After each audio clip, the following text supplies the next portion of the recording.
Buenos días a todos, soy Erit David Macay Rubio, estudiante de Derecho de la Universidad Técnica Particular de Loja.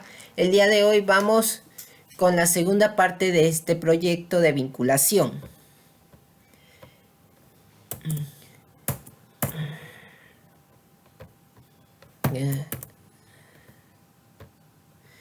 Como ya sabrán, en el siglo XXI hay una nueva forma de interactuar con la gente, que es el Internet.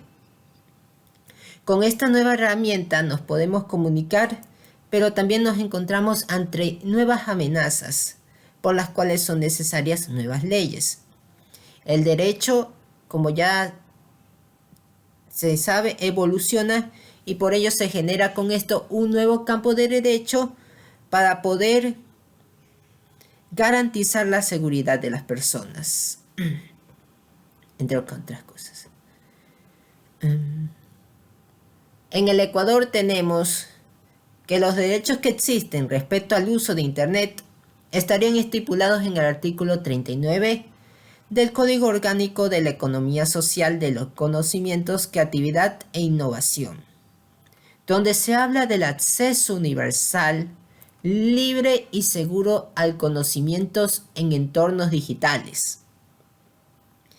En este artículo se prioriza el uso de tecnologías libres bajo los principios de soberanía digital, seguridad, neutralidad de la red, acceso libre y sin restricciones a la información y precautelando la privacidad. Entre los derechos que están estipulados aquí debemos que poner mucho ojo en lo que respecta al derecho a la privacidad, que implica que toda persona debe ser protegida respecto de injerencias arbitrarias o ilegales a su vida privada. Este derecho va de la mano a derechos que ya hemos visto en la Constitución del Ecuador y que ya hemos indicado anteriormente. También tenemos la neutralidad de la red.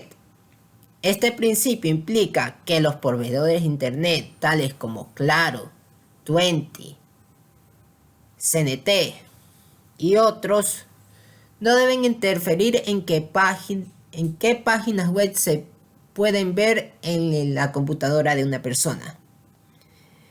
Ellos deben dar un tráfico de datos de forma indiscriminada. No es que no se les permite censurar la información para ciertas personas. También tenemos el acceso libre a la información, que implica que todos pueden ver la información que se encuentra dentro de la red sin ninguna clase de barrera. Y cuando hablo que pueden ver la información, todos, es la información gratuita y de acceso público.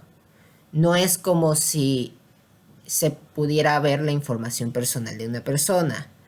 Solo se permite leer, descargar, copiar, distribuir, imprimir, buscar o usar la información que es de, por ejemplo, bibliotecas digitales, la información que ya se encuentra para todas las personas disponible. Otra cosa que hay que indicar es el derecho al olvido en las búsquedas en Internet, servicios de redes sociales y equivalente, lo que implica que se tenga control sobre esos resultados que surgen a partir del nombre de la persona para garantizar su seguridad, su privacidad.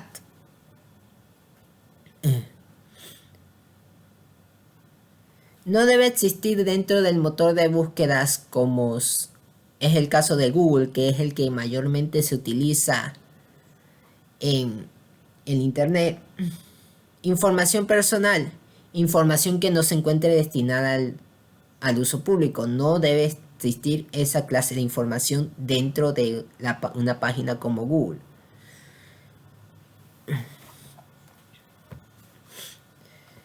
También tenemos que en el Internet se puede ver de forma mucho más amplia la diversidad de opiniones que existen en el mundo.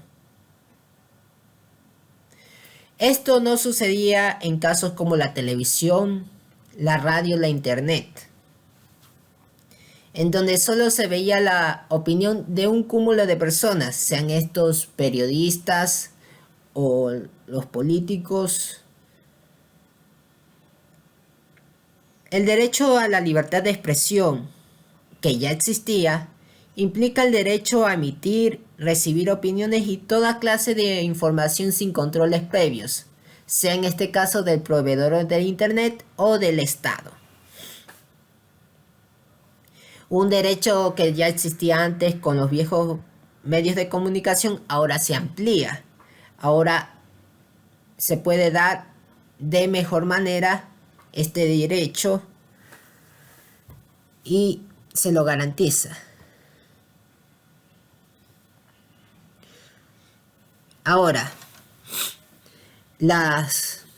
como ya se dijo, las redes sociales, el Internet implican nuevas amenazas para las personas, nuevas amenazas a la vida privada, a nuestra seguridad.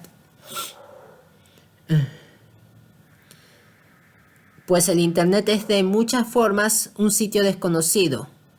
Hay amplias posibilidades de conectarse con cualquier persona en el mundo. En este caso tenemos que la violencia digital es todo tipo de violencia a través de medios digitales. En estos casos se suele violentar la privacidad que las personas deberían gozar en la red. Se puede llegar a ver que se difunden los datos bancarios o cualquier clase de información personal.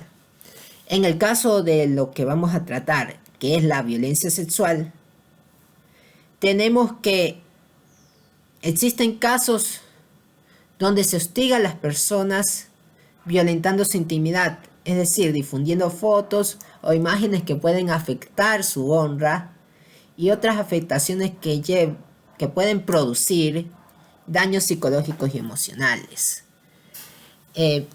Suele ser frecuente que las personas afectadas en este tipo de situaciones sean mujeres y niñas. Y aquí tenemos hechos como es el caso del grooming, que es una acción deliberada de acosar sexualmente a una niña o niño adolescente por un medio digital. La persona que suele hacer esto crea diferentes perfiles falsos en una o más redes sociales, haciéndose pasar por un menor para buscar una relación de amistad, buscar la confianza de su víctima.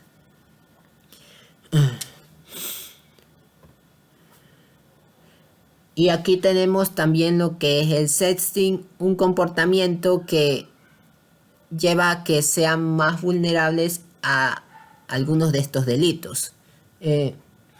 Pues trata del envío de mensajes, fotos o videos de contenido erótico sexual de una persona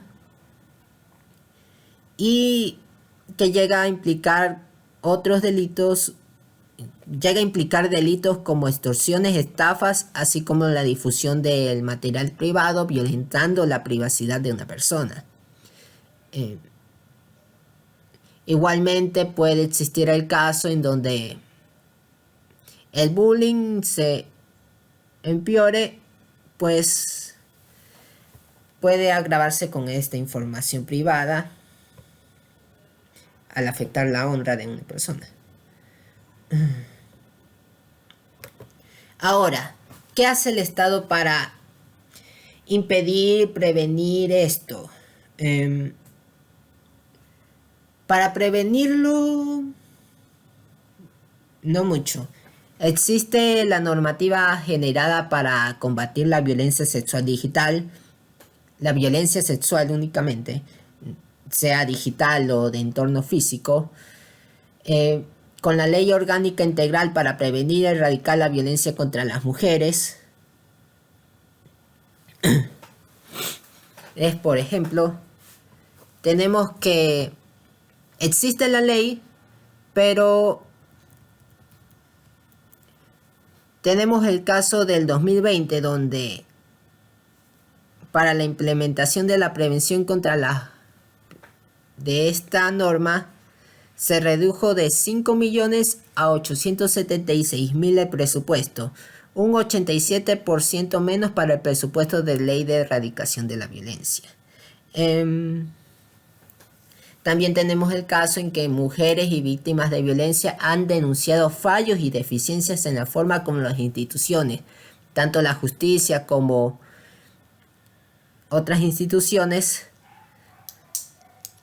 han actuado frente a la violencia, donde ha llegado casos de revictimización y falta de empatía por parte de las autoridades. A lo que se suma que no existe mecanismo para prevenir la violencia sexual digital, a falta de medidas como la educación sexual digital. Claro, tenemos la ley contra la violencia digital, pero esto solo trata de castigar a las personas que ya cometieron el delito, así que es más un mecanismo de reparación y no de prevención.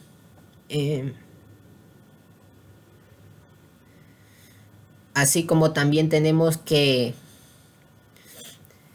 llegó a existir dificultades en la aprobación de la ley contra la violencia digital al ver la posibilidad de que coarte la libertad de expresión que tenían las personas, pues no se había perfeccionado ese tema dentro de la ley. Por eso es que tengo como conclusiones el hecho de que se debe perfeccionar la ley para impedir que con ello se limite la libertad de expresión. Cuando tratamos de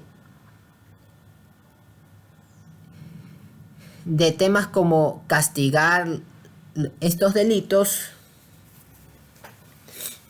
debe buscarse la forma en que esto no afecte la libertad de unas personas para difundir sus opiniones. Asimismo, se requiere de medidas de prevención, no solo de castigo, como sería el caso de capacitaciones y educación sexual. También se debe limitar por parte de nosotros limitar y controlar las acciones que se realizan dentro de las redes sociales e internet, para impedir que seamos vulnerables a estos delitos. Pero con ello también implica que muchas más personas tengan esta clase de capacitaciones y educación que les permita entender a qué nos estamos metiendo. Que el internet no es únicamente una forma de divertirse o informarse, también puede ser una forma de caer presa de un delincuente. Asimismo, el Estado debe aplicar y entregar los presupuestos necesarios para combatir la violencia sexual, tanto en la vida real como en la virtualidad. Muchas gracias por ver esta presentación. Aquí tengo las referencias que he utilizado y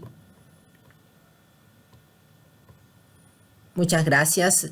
Espero verlos en otra ocasión.